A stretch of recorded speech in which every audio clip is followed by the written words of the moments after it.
المرة النكدية بتفضل نكدية طول عمرها، لا تعرف رمضان ولا غير رمضان. لسه جايب لها لبس العيد، بتقول انا عايزه الكعكه والبسكويت. قلت لها احنا خلصنا من لبس العيد عشان نجيب لك الكعكه والبسكويت.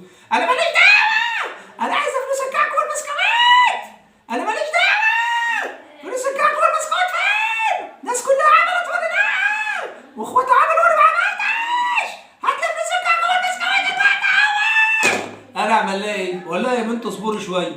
اللهم لا تبلغها ليله رمضان يا الله يا الله.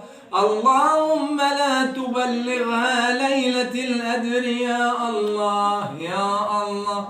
وارزقها بسواق توك توك أحول يدوسها مرة واتنين ونخلص منها يا الله يا الله. اللهم ارزقها بسواق ميكروباص يهوسها ويقتلها ونخلص منها يا الله يا الله. اللهم خدها على العيد يا الله يا الله، وتبقى الفرحة فرحتين يا الله يا الله. بموت مراتي والعيد يا الله يا الله، وناخد الفضرالية يا الله يا الله يا الله.